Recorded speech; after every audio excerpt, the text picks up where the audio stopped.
welcome to the Irresistible Marketing Pod, the podcast that wants you to know that your business can stand up, fight back, too. I'm your host, Isa Gauchi, your marketing confidence cheerleader and owner of the M-Isa Messaging digital marketing agency for small business baddies, making the world a much better place via health, wellness, social justice, and the creative arts. Today's topic is marketing as resistance, the theme of the month voted on by the Squad, my marketing mastermind for big-hearted, black sheep, rebel entrepreneurs. Quick trigger warning, I am going to briefly mention the current political hellscape, then I'm going to get into some more hopeful and uplifting stuff, namely powerful, real-life examples of marketing as resistance that created real social change and real, serious profits. Let's dive in. So I am recording this podcast in July 2025 at a moment in time when from ICE raids to genocide in Gaza against Palestinians to the travesty of the American healthcare system that's only going to get worse with the so-called big beautiful bill to the utter failure of Diddy's jury to convict him on charges he couldn't be more obviously guilty of, to cutting DEI programs, to the United States slipping deeper and deeper into fascism. It has been a lot. The injustice of it all is crushing. The enormity of what we're facing has short-circuited the nervous systems of more than a few entrepreneurs, artists, and healers whose calling it is to make the world a more just and beautiful place. In the face of so much injustice, cruelty, and terror, how are we supposed to market right now? How are we supposed to tap into an quote unquote abundance frequency and or dominate the pipeline? You're telling me that now, right now, with all of this going on, the best goal I can have is a 20K month or 100 new clients? In my communities, I'm hearing more and more signs of burnout. More entrepreneurs ghosting on their marketing. More entrepreneurs wondering what's even the point of anything. And to be honest, I've been one of them. I lost my voice for a while there. You might have noticed a little gap in podcast episodes. Here was my mindset at the time. What can I do? I'm so small. I have no power to change anything, I thought as I went through the motions of the day. I don't know how to teach you right now because I don't have answers. I don't want to sell to you because you've got more important things on your mind like survival, I thought as I went yet another week without marketing my business. I struggled, I labored, I got sick, and I felt despair. But thank God for the Squad and my cheerleading clients, because I may have lost my hope for a minute, but they hadn't. They were signing record deals and booking tours. They were getting licensed as women in male-dominated industries and immediately using their specialization to help migrants. They were successfully fundraising for Juneteenth celebrations and volunteering their services to marginalized groups. They were being loud and powerful and creating movements. They were giving hope and finding their people. They were setting boundaries and getting paid. And I remembered, oh yeah, we are the light for each other. Each time we show up boldly, loudly, radically in service to our communities, we normalize the values we uphold. And each time we win and share it, our people have an excuse to celebrate too. Because there is so much joy in the wins of people you've been rooting for. There is a magic to simply showing up that benefits all of us. You may have one voice, but that one voice can galvanize, inspire, and launch movements. On the 4th of July, Independence Day, my friends and I joined a peaceful protest through the streets of downtown Long Beach. I was just one person walking, too tired from illness recovery and struggle to even bring a sign. But I wasn't alone. I had one voice joined by many, and we were loud. When we chanted, "Stand up, fight back," I sat a Long Beach. When we marched to the rhythm of a local musician's Fuck the Empire bop, as we were handed water and soda and snacks by supportive local businesses, I felt the little embers of my hope, my faith, and my vision, long in danger of going extinct, grow in strength. I was not as powerless as I thought. I was not as alone as I thought. And neither are you. You're marketing for your small business, a business that does things ethically, that was born to make the world more just and beautiful. Your marketing for your small business has the potential to launch and galvanize movements and enact great, needed, necessary change. You can normalize empathy, inclusion, human rights, and justice through your marketing. You can use your marketing to create the places, the support, and the community you've been longing for. You can offer the people a way to vote with their dollars for the world that they want to see. I forgot for a moment, but now I remember what a gift it is to have the incredible freedom of speech that comes with being your own boss. Now, before you write me off as too Pollyanna woo-woo, I want to share a few real-life marketing examples that have rewired our collective understanding of what's normal, of what's of value, of what's allowed in marketing. Keep in mind, these are just a few examples among many. Now, I've listed my sources for these examples and the research I'm going to reference in the show notes, so check those out if you'd like to fact check me or do a deeper dive on your own into these stories. All right, let's get into the examples. So you know I'm a huge Rihanna fan, so I've got to shout out that Fenty Beauty, because Fenty Beauty forced the makeup industry to better serve diverse consumers. Rihanna's Fenty Beauty normalized offering a diverse range of foundation shades to meet the needs of consumers of color. And you better believe brands scrambled to catch up after that. Debuting in 2017 with an unprecedented 40 shades of foundation, Fenty Beauty was an instant success, earning $100 million in sales in its first 40 days. Other brands were forced to diversify their skin tone ranges in order to remain competitive, a phenomenon now referred to as the Fenty effect. Elle reported in 2018 that the Fenty 40 was the new industry standard and that 10 shades of beige foundation just won't cut it anymore. But Fenty Beauty didn't stop there. It now boasts 50 shades of foundation. And from jump, Fenty Beauty also celebrated diversity by featuring models of diverse ethnicities, genders, ages, and sexual orientations in its marketing. This proved to be a winning strategy.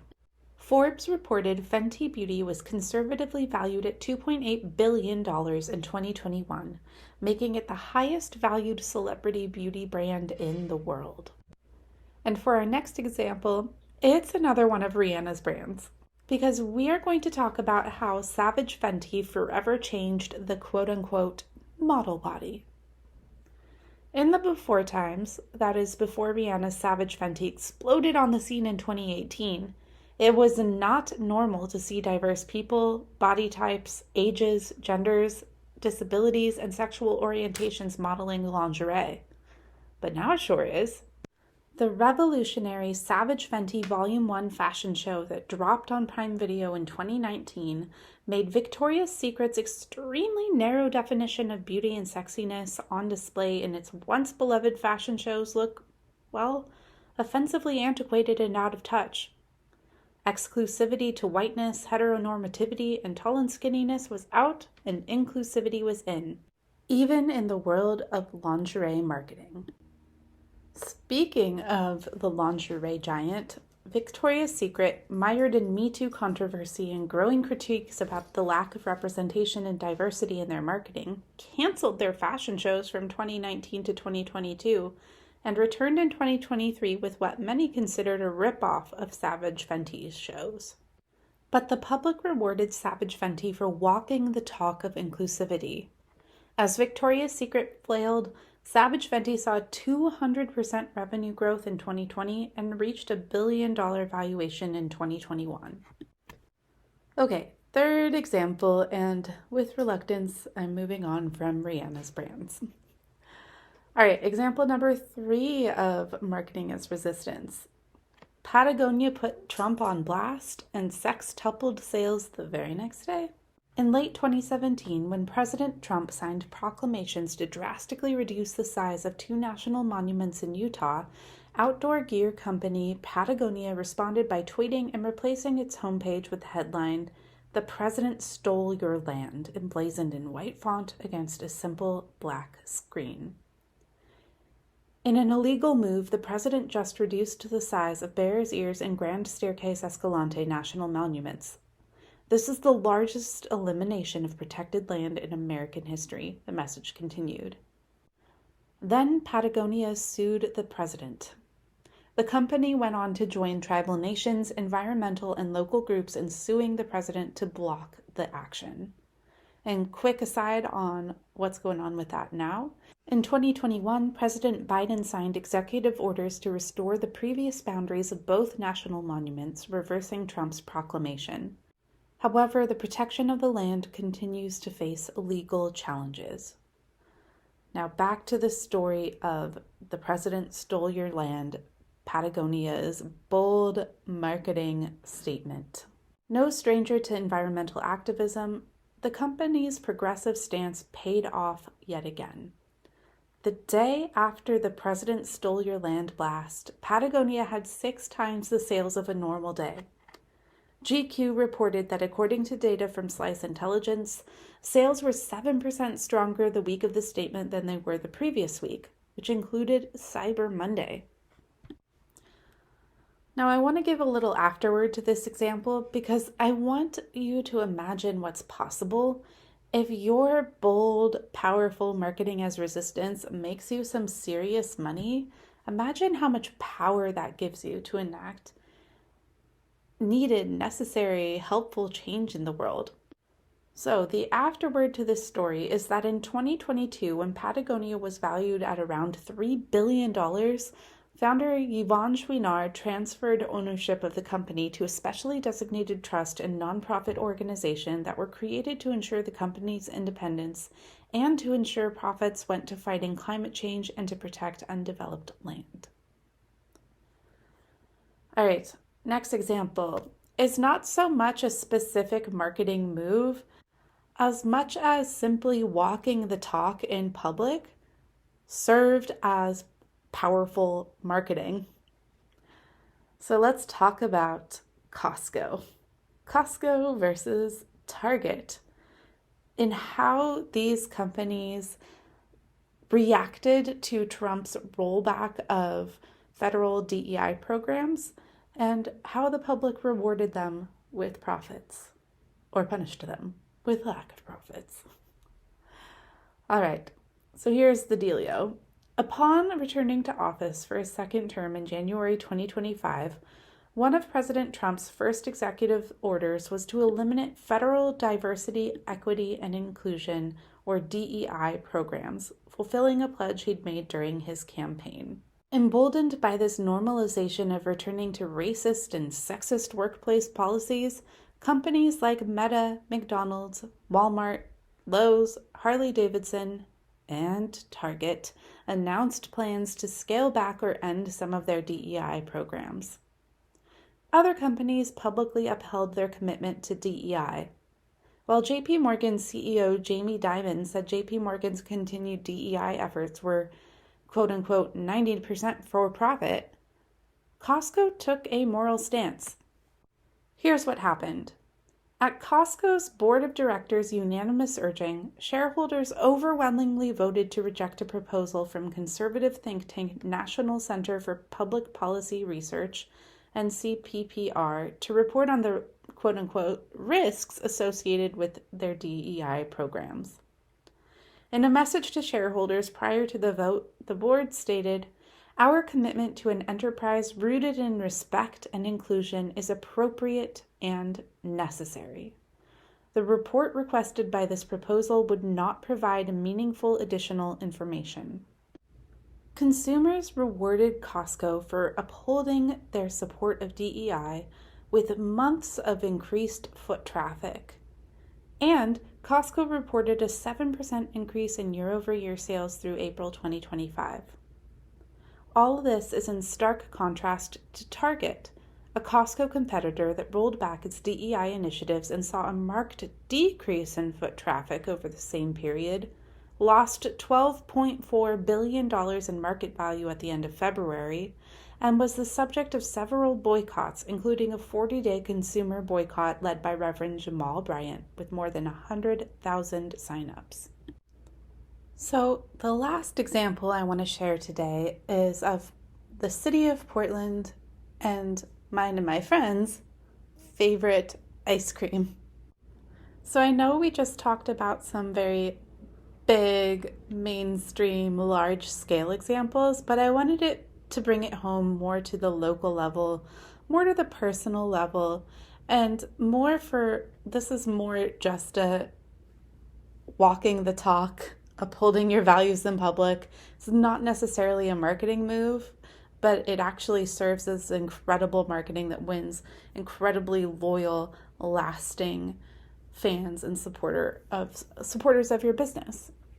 So, in my own personal life, 50 Licks became my and all of my friends' all-time favorite Portland ice cream parlor, not only for their delicious, unusual, and vegan-friendly offerings, but because, in a genius move, they brought an ice cream truck with a no fascist sign to the ICE protests in 2018 to give free cones to the protesters. Last year, they were voted the best ice cream in Portland in the Willamette Week poll. So I say this because I'm remembering back to my corporate days and many previous employers, tech, newspapers, etc., and having it drilled into my head that being political at all meant it would cost you business, it would lose you money. It just wasn't the professional thing to do. You got to be quiet about it, keep it under wraps, keep everything quiet, polite, and copacetic, and how that really got drilled into my brain. So I really enjoyed researching this podcast episode and finding large and small examples of how that's really actually not the case. Yes, you might lose some folks, but you can also win some folks who are now supporting your brand for more than simply just your product, but because they like what you are doing in the world. You are on the same page for what you want to happen for your communities, your spaces, your kids, your legacy. So, that's what I was feeling. And as I was researching, I was pleased to come across actual research and studies that backs this up. So, inclusive marketing is paying off. It's not just altruism, even though I wholeheartedly applaud in these examples or in your life when you're just walking the talk. You're not necessarily doing it for marketing, but it winds up serving you as marketing anyway.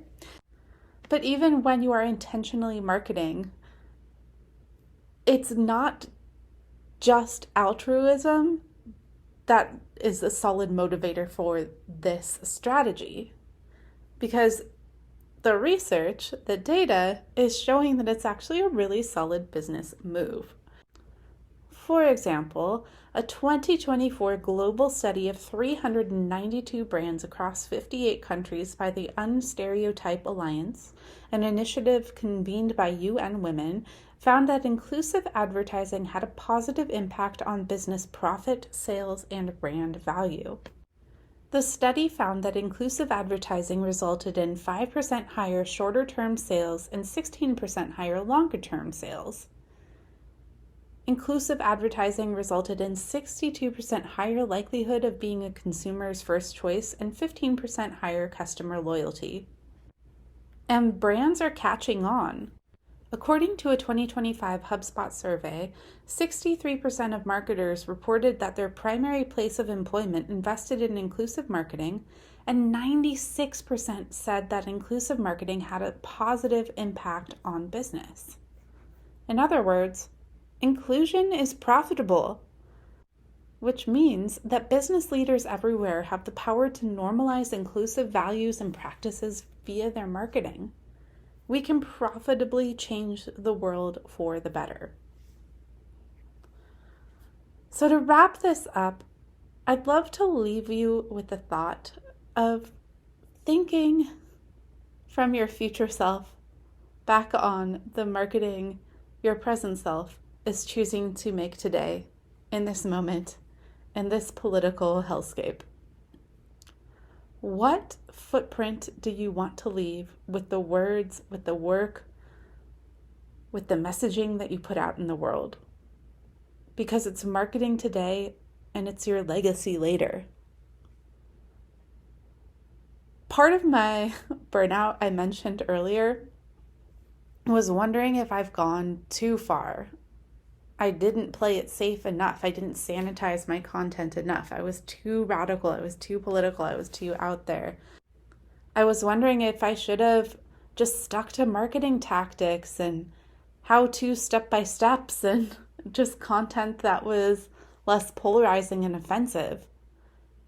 But in researching this piece, because my membership really wanted to think about and collaborate and get ideas for marketing as resistance, and that's why they voted on this topic for this month, I was thinking about, for the first time in a while, my marketing legacy. Would I be as proud if I was just talking about trends and algorithms and tactics and that was my main focus? Would I be as proud if I am lucky enough to be an old lady looking back on that kind of content? Or will I be proud, my old lady version of myself, would I be more proud to be publishing so much marketing as resistance? If I'm lucky enough to live long enough to become an old lady, I think I'm going to be the most proud of the pieces I wrote to uplift and protect my people, to help these never been done before businesses thrive, to support historically marginalized entrepreneurs and love them through the extra emotional challenges of entrepreneurship that they will have to face given being historically excluded. I'm thinking about episodes I've done that I get to hear really positive feedback about, like months, years later after they've been released, because it's topics that don't get a lot of airtime, that don't get a lot of ink, that aren't talked about a lot. And I'm really pleased of past self, present self, and I'm happy for future self to look back and be like, dang, I really used my voice and my platform meaningfully.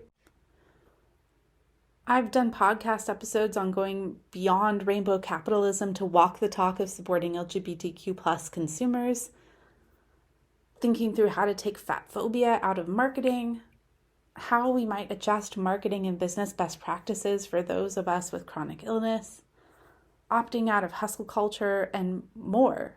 And I'm really proud that that's what I've been putting out there. And I'm inviting you, listener, to consider too, if you play it safe in your marketing, do you want safety, sanitization, to be the legacy you look back on many years from now in this moment in history? Or would you like to shape a better future and look back on what you put out today and be awed and inspired and proud of how much courage you had to use your voice meaningfully to shape a better world, to show up for your people? Because here's the thing. I predict that history will remember MAGA the way it remembers Nazis today. I predict that the descendants of Trump voters will be ashamed of that history and attempt to bury it. They won't speak of it. It will be a shameful legacy they'll hope to move on from or forget. And just as I was just following orders did not hold up in Nuremberg, the actions of ICE and their masked, badgeless bounty hunters won't when they're on trial for human rights violations in the international courts of the future. This is a moment in time, a terrifying one, a cruel one, but you still have your voice, and you definitely still have your love for your people and your hope for the world and the incredible value you have to offer through your work. So, please take care of yourself, nurture yourself, love on yourself, but please keep showing up. Use your marketing to get fed and pay your bills and to create a better world. All is not lost. Your voice is much more powerful than you could ever know. Use it to fuel your business as an agent for positive change. And if you'd like some help amplifying that voice and the efficacy of your marketing, I would love to have you in the squad, my radical marketing mastermind / support group for big-hearted, black sheep, rebel entrepreneurs making the world a better place through health, wellness, social justice, and the creative arts. This is your space to be encouraged and supported in building out your business your way and navigating the emotional challenges of entrepreneurship. This is a highly creative, radical, and super neurospicely friendly space. We love those never been done before businesses and entrepreneurs who come from atypical backgrounds. If you've been feeling blocked or stalled or burnt out or overwhelmed, I can guarantee that if you show up consistently for Squad, you will get stuff done, you will build momentum, and you will grow your confidence, and you will have a killer community to support you. All right, that's all for today's episode. Thank you so much for listening. Don't forget to subscribe if you haven't already, and drop me 5 stars and a kind review.